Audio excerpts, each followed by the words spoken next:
September is here, some big games to follow. The first final for the Suns and their veteran Swallow.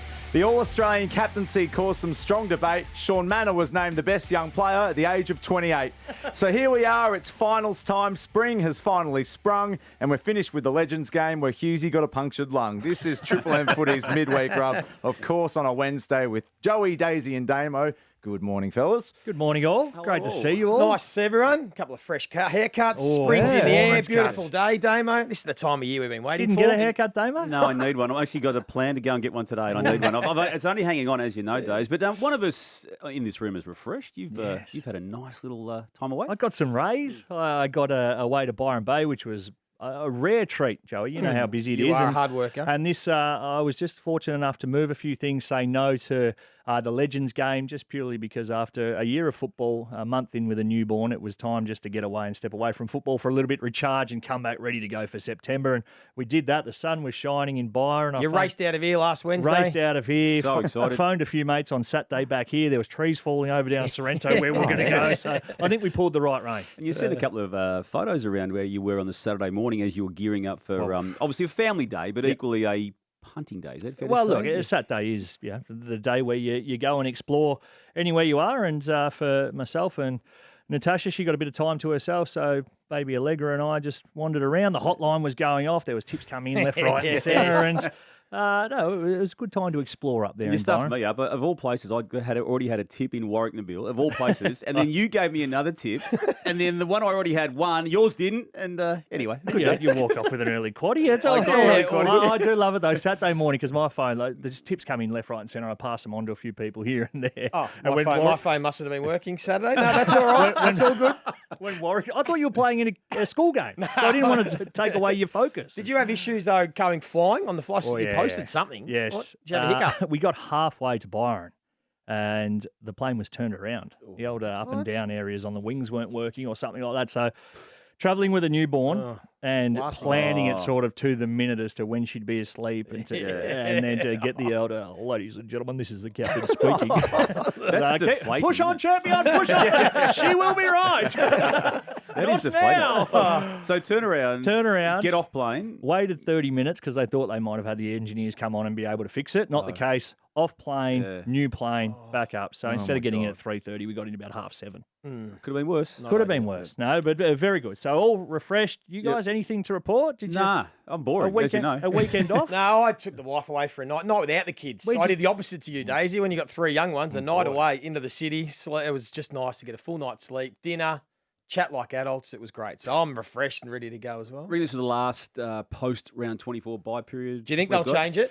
Look, it's certainly going to be debated. Yeah. And given that both Greg Swan and Tom Harley now going into the AFL as senior executives of football and administration, basically, they being CEOs previously at non-Victorian football clubs had long lobbied the AFL to change it, at least to have a review of it. Yeah. So given that they're the two most vocal, I think, advocates against it, it has to be debated. And make it the bye before the grand final. I feel that would be the footy case. Festival, big break leading into the granny. As soon as there's an injury in a prelim or a concussion, bang, here we go. Here's the debate, and that'll be the case in point. It will, and we haven't actually, fortunately, had that happen yet, but we just know the way the world works. It will happen if we keep continuing to have it this way, because it's quite regular when some players miss. So at least if they do get concussed in a prelim final, there'll be a chance under the protocols with the 12 days of rest to be available for a grand final. They still need to tick that off, obviously, but it would at least allow them a chance. Like it. I think it was my man Rossi Lyon that was the one that started this whole bringing in the post end of home and away bye, because he rested all what those... hasn't he done? He rested all those Fremantle... He just changes the whole fabric. He rested all the Fremantle players. Yeah, in the same 2015. Yeah, it was a year that they ended up making the prelim final. Brad Scott, same year, 2015, the second year of North, also making prelim finals. So they both in their final round rested multiple players. I think there were 23 in between the two clubs who missed that final round. They both lost, but they both couldn't change ladder positions regardless of results, and it forced a change. We haven't seen an issue like that since, have we? Probably not This really. year, for instance, every team was trying desperately to win that final. And managing players has become a thing now. It's become real on the run. So I don't necessarily think a team will rest 20 players and sit them out if they manage their list well. And even if they do, I think we'd rather have it before the grand final. I think that's the way it's. At least the debate is going to be had. Yeah, good. We saw Penrith rest 16 players, I think, in the NRL and their coach. So maybe that's Oh, the coach rested as well. I think Ivan took Perfect. Be more rugby league. Rugby league. Predictions to come. A huge first week of the final series this weekend, as well as fair dinkum or Fugazi. But Damo's news is next. That's on Triple M Footy's Midweek Rub, thanks to BWS. Predictions to come, as well as fair dinkum or Fugazi, but Damo's news, and it's the first we've heard of Isaac Rankin. It is, Will. It's a line of sorts being drawn on now, the homophobic slur that he delivered against the Collingwood player back in round 23. It's taken way too long to get to this stage, but at least now we are there. And he flew back in from an 8, 9, 10-day trip to Italy as part of his own recuperation from what had happened, and spoke at the airport upon arrival back in Adelaide last night. And I think you will be able to hear and feel a very genuinely remorseful person. I want to start by saying how deeply sorry I am. Just for what I said, there was no excuse. It was wrong, and I take full responsibility. I'm disappointed in myself, and I know I've let a lot of people down. I want to apologise to anyone that I've hurt, offended. I understand that word is offensive, it's harmful, it's hurtful, and it has no place in our game or our society. I am in no way a victim, but by going away, it's given me the space to reflect and educate myself to understand the weight of my mistake. And I'm fully committed to bettering myself in that area. In the next few days, I'll be standing in front of my teammates, the AFLW, and apologising to them personally, as they deserve this at the very least. From here, all I can do is put my head down, work hard, support my teammates in the best way I can, and show through my actions that I'm growing and learning from my mistake. More than anything, I want this club to succeed. So I'll be doing everything I can to gain everyone's trust back and have a positive impact on society and my supporters. Thank you. He's acknowledged himself that he's not the victim here, and no one has ever treated him as such. He does still deserve some support right now, and he has been getting that, and I'm glad he is, and I'm glad that he's finally spoken about it. And maybe as it's now unfolded, just to remind people, timeline-wise, round 23 incident, it played out in the lead up to round 24, which ended up being the first of the 4 weeks of his suspension. It's dragged out, but equally, maybe the timeline of it has allowed him to fully reflect on what he did, and the remorse that he did display in that appearance last night, which was without notes, I think is pretty compelling part of the overall story. Yeah, spoke really well, came across really genuine. You could see the hurt and understanding in the way he delivered and also the words that he spoke of. And we all make mistakes. That's one thing that we do need to put our hands up, and he will move on. He'll educate, and the learnings from this will be great. The part about the victim, though, I think we worried a lot about how he was made to feel initially and what was going to be the outcomes if he was to miss a grand final, far too much rather than the actual words that were said and the effect that they had on the wider society and the wider community. I think if Adelaide had their time again, if you're going to get him to go away, no dramas. Do a video on your club, your website, whatever it is, in controlled setting, and then if he does have time to reflect, he wants to come back and then address the playing group, AFLW and the men's team, do it in that way, because I think the silence and the fact that it dragged on and then others were put up to speak on his behalf, I didn't like that as a look. And, spoke well, as I said, but there's going to be learnings and education that come out of it for everyone, and the handling of it's probably the biggest. Yeah, fair to say. It wasn't handled perfectly, but I think, as you touched on, Damo, he sounded remorseful and sincere, and he's taken accountability, and he's now, fronted up, and hopefully for everyone's sake, we can move on now and he can continue to grow. And the AFL, just to put a line on it from our perspective in the media, I feel anyway, the AFL itself needs to take accountability for how it dragged out in that first week. The lack of process around it, and the letting loose of the lawyers onto the situation for the best part of 3 days to try and mitigate back from 5 weeks, which had become the conditioned and accepted sanction for the said infringement, down to 4 simply because, Days, and you're big on this at the very moment in time, that because of a grand final potentially being at stake,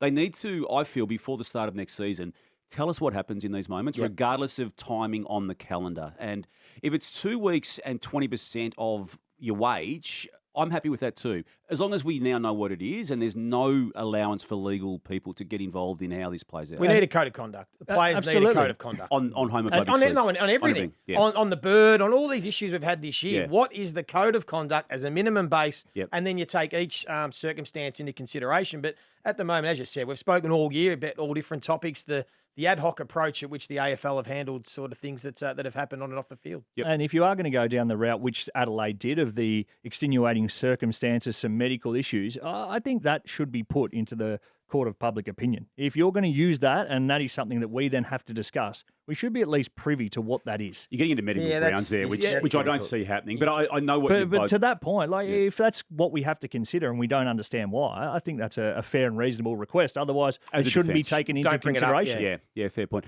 Moving back to the straight football, David Swallow has played 247 matches, was an inaugural member of the Gold Coast Suns when they came into the AFL in 2011. He had multiple offers to go elsewhere. I raise his name because it's a really nice story with Damien Hardwick last night, Joey, on your network, Foxtel, confirming that he will play in the first final for the Suns against Fremantle on the weekend. It most likely will be as a sub or use of a sub at some stage, but it's a really nice, heartwarming story. Love this from Dimmer. Yeah. They're really smart. Pulling on the heartstrings. He's using every lever he's got. He did say that Swallow deserves his spot, and probably rightly so. The sub's a perfect role for him, as it probably is for Nat Fyfe, who they'll be playing against. But well done by Dimmer. This is why he's a genius coach, Daisy. He's going to all different lengths to try and get his Suns a victory in their first ever final. Popular choice, and we love that. It might just be the spike they need. Also, he's got the capabilities to come on and play some sort of tagging role. If it is a quarter and a half and one of the Oppo have got off the leash, which can happen, and Dimmer historically doesn't tag, that just might be the rain that's pulled. Yep. Go back to the 90s and even parts of the early 2000s. Essendon and Carlton were the biggest clubs in the competition. They played in the 93 grand final. They had the epic 99 preliminary final. They also had another clash in that following year's preliminary final. They were the biggest organisations in the competition, I think, by some way at that point in time and for a period of time. You now get to 2025, you've got a captain of one of them in Zach Merritt who, not for the first time, is just pondering life as a Bomber, and I still feel will use the time between now and close of trade period, that being October 15, to contemplate seeing if there's a way he can get out. And equally, we've now been talking about for some time, Charlie Curnow, Jack Silvani, Tom De Koning, names at Carlton. Two of those three are definitely out as far as they've said publicly, Silvani and De Koning, and Curnow contracted but wanting out. This is a massive change in a relatively short historical time frame. Yeah, it is, but this is what happens when you're playing at losing organisations that aren't getting success, that players, and probably rightly so, consider their future and what it looks like. It doesn't automatically mean they want to leave or they're not committed, but as professional players now, Daisy, and as we continue to evolve, players can consider what is best for their future and what they want to try and do. When the Blues and Essendon aren't getting taken on a Thursday night game to be broadcast, and they are historically part of the Big Four, Richmond, Collingwood, and themselves included in that, you're starting to lose that big pull of we are a big club, we are the number one or part of that number four. We have a build on success, and that's what we're all about. At the moment, and especially for Carlton, the names that are linked to them coming are nothing like the names that are linked to them going, and that's not what should be happening. You look at a Collingwood destination club, big club, I want to play for them. There's always big crowds. At the moment, Carlton aren't falling into that, and it's a real concern. It is.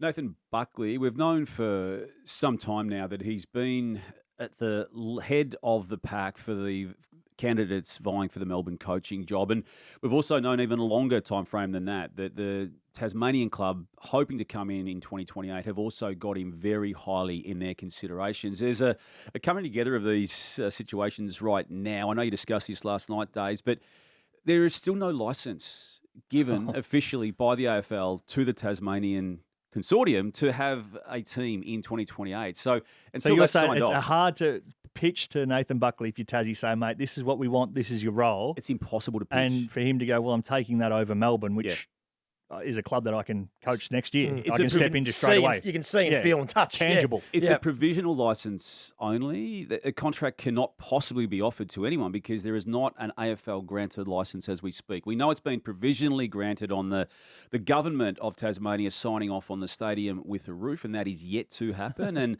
I just keep saying this, the runway is getting shorter and shorter if they are still intent on having the 2028 season as being the first for this particular footy club. And again, I just keep reminding people, we're about to have a trade period between October 5 and 15 where draft picks into the 27 draft can be exchanged between clubs, and then that brings into life the Tasmanian team because the next year will be their first. They'll need to be involved in that year's draft. So this runway is effectively between now and October 5, and I think it's already been left too late in that regard. So they need to get an answer on that. So what's the first domino that has to fall? The government has to sign off in Tasmania on the stadium the way the AFL has presented it to its 18 incumbent clubs.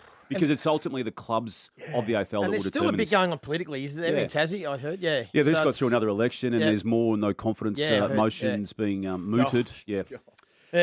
We touched on the round 24 bye in the first segment today, and just to back over that conversation, I feel it will be. It will be reviewed. one every 3 weeks. As to where it looks in 2026 and beyond, and the potential for it to be after the preliminary final. What's your feel that it changes next year?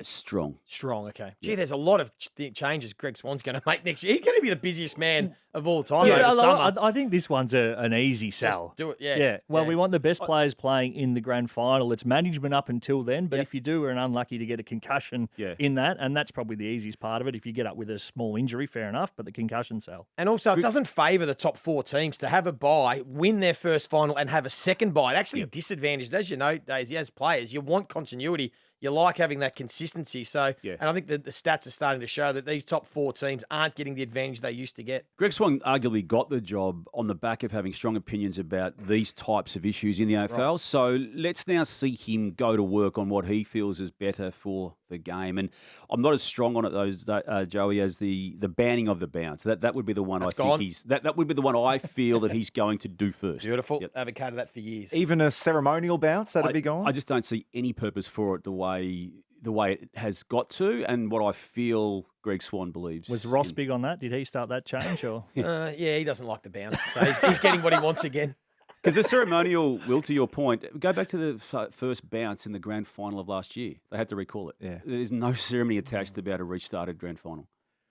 Well, 4 huge finals to come. We'll get all those tips later in the show, but up next is Fair Dinkum or Fugazi. This is Triple M Footy's Midweek Rub with Joey, Daisy and Damo. Joey, if he's fit and available, Bobby Hill is a no-brainer to play in this final series.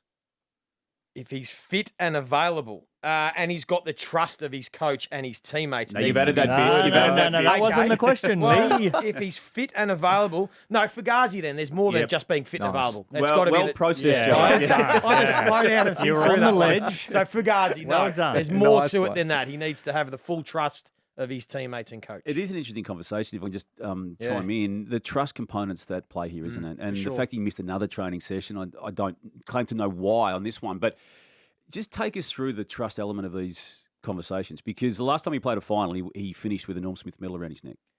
Well, it's simply that. You'd sit around as at first a leadership group, and you can consult others in the group if you want, but you have to be fully confident that you can trust your teammate, that he's mentally ready, he's going to commit, and he's bought into the program, because there are others. Because you've got to consider who they leave out, and who else is not getting selected, and what that can do, as opposed to picking a player we know's got talent. Someone who's fronted up every session, been there on time, has done nothing wrong, still in decent enough form, but the talent might not be there head to head. How much that upsets the apple cart. Integrity of selection. Yep. Damo, this one's been discussed at length over the last week or so, but turning the All-Australian captaincy into a career achievement award over the last 10 years has cheapened the position. Fugazi, I given this team doesn't play anyone, I haven't ever had a great issue with the ceremonial awarding of this captaincy role, because it happened with Alex Rance, it happened with Buddy Franklin, it happened with Tom Hawkins. I know on the week just gone that when you look at a team that had Max Gawn in it and Marcus Bontempelli and other captains in the team, Harris Andrews would have been my pick for what it's worth. But I didn't have an issue with Jeremy Cameron being named that person on the back of 5 in total All-Australian gongs for him, given it's a ceremonial team. Daisy Thomas. Noah Anderson has now won the Coaches Player of the Year and the Triple MVP, among other awards. He should be considered the favourite for the Brownlow. Well, on that, probably the Triple MVP weighting, fair dinkum. Absolutely. That's the award the players want to win. It carries the most weight, and it's taken the most seriously across all of them. So within that, he'll be right up there. He's got a very good strike rate, for what it's to worth, be serious. I think he's the favourite. Yeah. If my tip right now would be Noah Anderson. I think the final game against Essendon, as we predicted, the 3 Brownlow votes might be enough. However many Matty Rao pinches off him, though. He's going to be an umpire, and again, we're not going to know how they sort of see the games and the changes from last year. He's one that's been right in and under, but also bursting away. So, but well done to him and fair dinkum. Is it a Cousins and Kerr possibility? 2005 Absolutely. They could Brownlow both run medal, top three. 1 and 2. Yep, they could. Same players, same club. For what it's worth, Matt Rowell finished second in the Triple MVP, 3 votes behind. So there you go. yeah, it's possible. A tie from the same club. First time ever for BWS stats. Like it, Daisy. Joey, Just a feel. I'm sure that hasn't happened. an exit from Carlton would be the best thing for Charlie Curnow's career. I love how much thought you're putting into this. That's He's processing is this it one the best too. thing Usually for it's just his off there. I don't know. That's a hard. Have to have an opinion, Joey. Fugazi. I'd love for him to stick it out. But is that the win best another- thing for his career, or is that what you want? Well, I can't answer for his career. That's why it's always hard. I can't answer. Answer the question you were given, Joey. He goes Well, to I would somewhere else, prefer fresh him- start. I would prefer, my view would to stay at Carlton, be Yeah. loyal. Wasn't what lift Will it- asked you. So what are you asking me? Is it best for his career? For his career. Is the best thing to stay and stick it out for that, the legacy piece, or is it to go somewhere else and be fresh, refreshed, kick goals, and be the best player? No, I reckon Fugazi, stay where he is. I like the way you stay say it. where you are, be To your loyal, help guts. Carlton get into the finals next year, win the Coleman medal. That's the best thing for his career.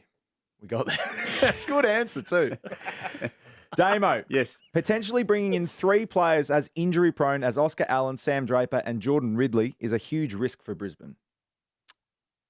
Fair dinkum. Fair dinkum. They've managed to even cover for the great Joe Danaher in the space of 12 months quite effectively. They're on the hook, clearly, with Oscar Allen for a long time, and they've been after Draper for a long time as well. Ridley's still got a bit to play out, but yeah, I think that's a fair dinkum statement. Daisy. Perth's weather forecast for this Saturday. 90% chance of rain, between 2 to 15 mils, chance of a thunderstorm. This plays into the Suns' hands. Oh, does it play into their hands? Fugazi. Slippery conditions there, okay in. Contested footy, pretty strong. 8 degrees. 8 degrees in Perth. Well, it feels like temperature. I think is what's going to be predicted. I'm looking right there. 8.6 currently. Gosh. And it feels like 2.7. It is 7 o'clock on a Wednesday morning over there, taking the time zone. But just time that's coding still it. bloody fresh. So no, Fugazi, they need it hot. Joey. Jamie Elliott deserved an All-Australian spot. Fugazi, in the end, I had him out of my team. I thought Jack Gunston took his spot with the last 6 weeks. He was in it up until about round 17, and then he tapered off. Jack Gunston went and elevated, so I had him in that forward pocket spot ahead Is of there Elliott. too much recency biased in that selection? So, like, his start of the year was a lot better than Jack's. Yep. But Jack's finish was better. Jack was the emergency for the first 2 games. Yeah. Yes, it was. No, I think overall Gunston's year was almost his career best year, so I think he deserved to be All-Australian. And It was Jamie Elliott's career best year too, by the way, probably, but It was. Gunston's was slightly better. Collingwood fans might argue that Cozzy Pickett or Zach Bailey might have taken his Potentially, spot. yeah. Zach Bailey was it? I love Zach Bailey being on him for a long time. I didn't even have him in consideration when they were, whispers were starting. Had a very strong 6-7 weeks, but entirety. Damo. Anything over 20 years can be considered a premiership drought. That leaves us with just Adelaide and Fremantle from my quick calculations. Fugazi. No, we've seen some droughts broken, i.e. Melbourne Footy Club recently, and even the Sydney Swans. What's a drought? Give me what would you in your head is a drought? The over and under on a drought. Yeah, what's the over under on a drought? 36. 36 and a half. Good answer. And Senor Thomas. Sí. This is the Spanish Midweek Rub.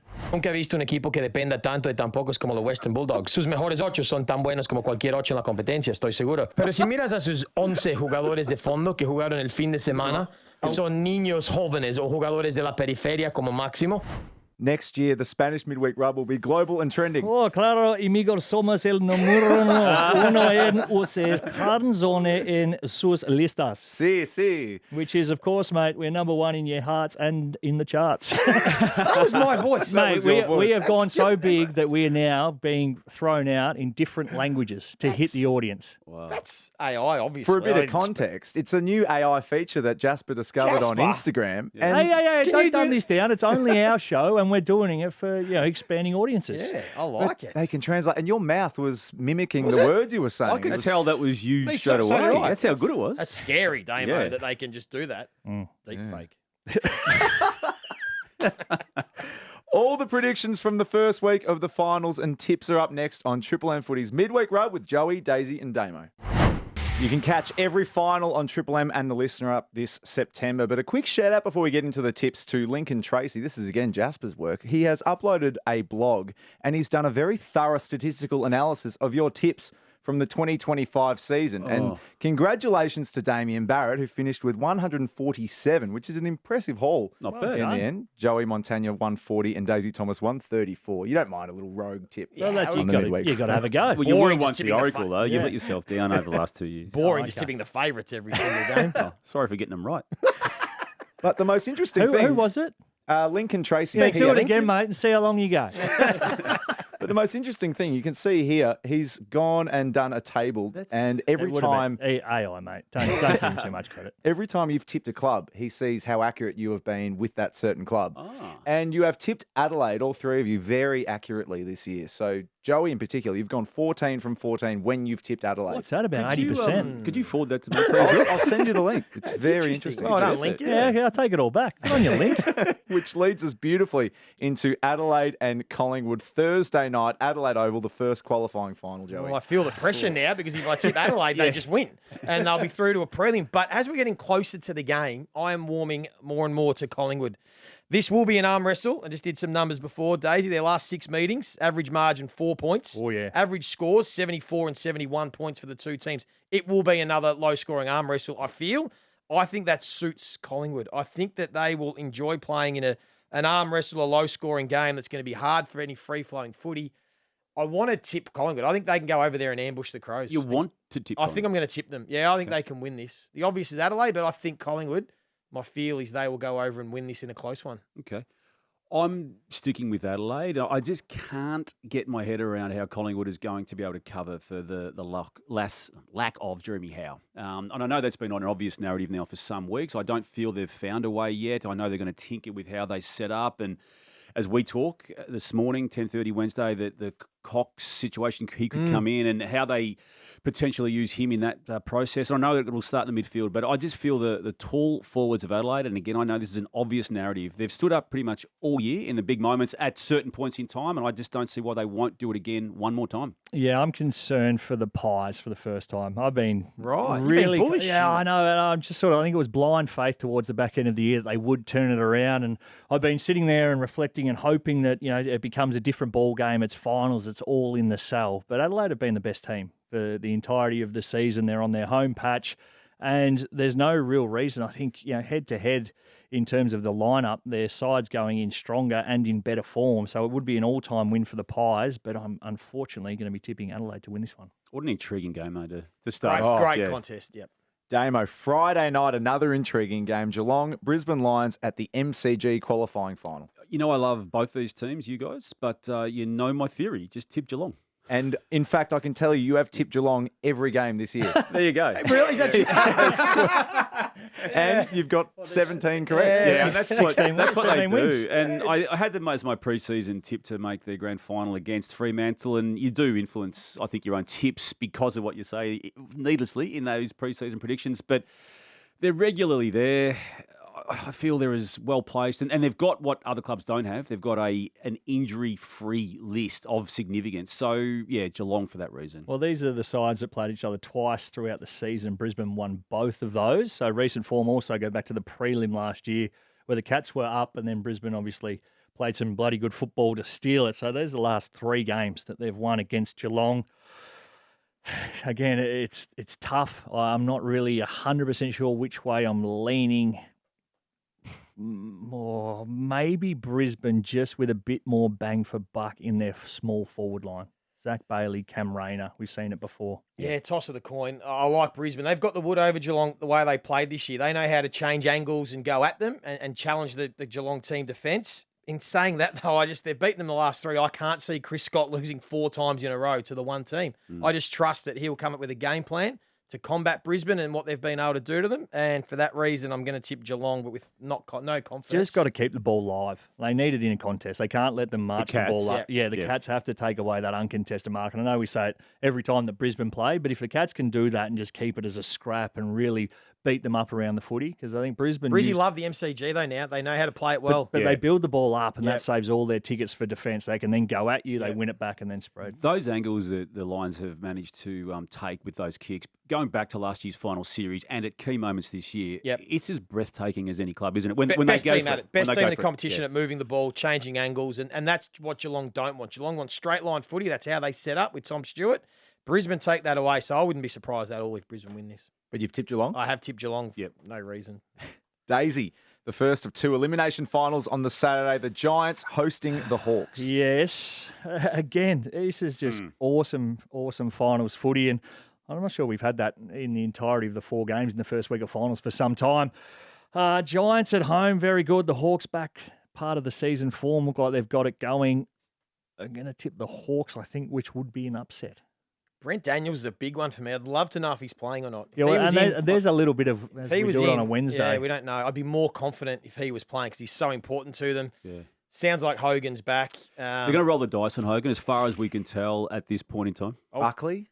Buckley, I think they'll roll it. Are you thinking no? I think, I've heard that Buckley's probably the least of the ones to come Weddle? back in. Stringer. Weddle, I believe they'll roll the dice on. Again, we're time coding this. Yeah. 10:40 Wednesday. This will change. But So could change by the time. Stringer and Hogan potential to light it up or be subbed out. Toby Green in form. I'll go Giants. Yeah, I'm going Giants. I think Finn Callahan is ready. I know he's already played big finals already as a young player. I think he's primed to take this one apart. Giants for me. And then, Joey, the final game of either Nat Fyfe or David Swallow. Yeah. Fremantle and the Suns Saturday night. Probably the one that I'm most confident on. I've been saying that. This is still going to be tough for Fremantle, but I think they'd be really disappointed if they couldn't beat Gold Coast at home first week of finals. I think they're ready. They'll steel themselves and win. Yeah, if you had to come to Melbourne to beat the Western Bulldogs just to make finals and then lose to Gold Coast Suns, to your point, Joey, I just cannot see that being a good outcome for the Dockers this season. I feel there's a different steeliness to the whole Fremantle operations this year, inclusive and maybe starting with the coach, Justin Longmuir, who has been outstanding in a couple of public commentaries this year. And I feel they will not let this one slip for that reason and go into the second week of finals. Is that time of year when whatever we say here is clipped up and used against us later on in finals as well. I've already been sent one from Fremantle, so well done to you beating the Western Bulldogs in the last round of the season. I did, however, change that tip on game day with a bit of feel. Did Freo send you something? Nah, somebody else as part of a Freo account had done. Anyway, good on them. The Gold Coast Hang on, Suns. you changed your tip. That's the biggest story here. Yeah, I had had a real gut feel when we came to that Fremantle game, whatever way. But in this one, I think the Gold Coast Suns, what an opportunity. Of all the teams, I reckon they'd be happy to play in that final spot. I reckon Freo are probably the most gettable, which makes it a great matchup. Damien Hardwick, love everything that he's doing. Play on the emotion a little bit too. The whether or not, no pun intended, hard, tough, required finals football. Not confident, but I hope, and I've tipped the Gold Coast Suns to make finals, which they've done, so why not go on and win one? Nice. You can catch those 4 games and every final on Triple M and the Listener app, starting with the Thursday Rub tomorrow night, live from Adelaide before the Crows host the Pies in the first qualifying final. This has been Triple M Footy's Midweek Rub.